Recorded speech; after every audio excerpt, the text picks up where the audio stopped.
ആത്മരാമായണം കൗസല്യാസ്തുതി.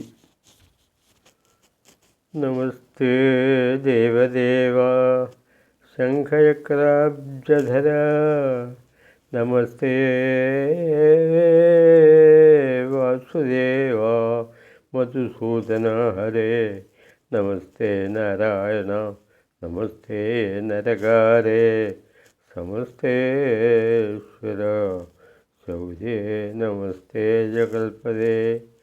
നിന്തിരുവടി മായാദേവിയെ കൊണ്ട് വിശ്വം സന്തതം സൃഷ്ടിച്ചു സംവരിക്കുന്നു. സത്വാദിഗുണത്രയമാശ്രയിച്ചെന്തിൻ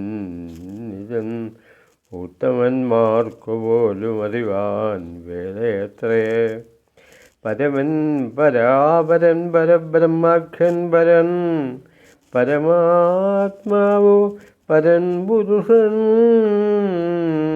പരിപൂർണൻ അച്യുതൻ അനന്തനവ്യക്തനവ്യേനേകൻ നിശ്ചലൻ നിരുപമൻ നിർവാണപ്രദൻ നിത്യൻ നിർമ്മലൻ നിരാമയൻ നിർവികാരാത്മാദേവൻ നിർമ്മമൻ നിരാകുലൻ നിരഹങ്കാരമൂർത്തി നിഷ്കളൻ നിരഞ്ജനൻ നീതിമാൻ നിഷ്കൽമഷൻ നിർഗുണൻ നിഗമാന്തവാക്യാർത്ഥവേദ്യൻ നാഥൻ നിഷ്ക്രിയൻ നിരാകാരൻ നിർജ്ജനൻ നിഷേവിതൻ നിഷ്കാമൻ നിയമിനാമൃതനിലയനൻ അദ്വൈനജനമൃതാനന്ദൻ നാരായണൻ വിദ്വൻ മാനസപദ്മ മധുവൻ മധുവൈരി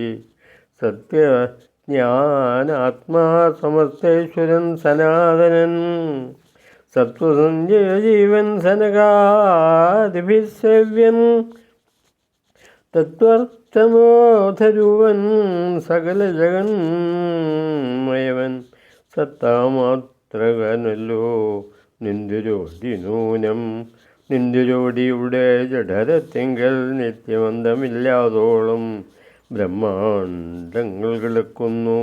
അങ്ങനെയുള്ള ഭവാൻ എന്നുടെ ജഠരത്തിലിങ്ങനെ വസിപ്പതിനെന്തു കാരണം പോറ്റി?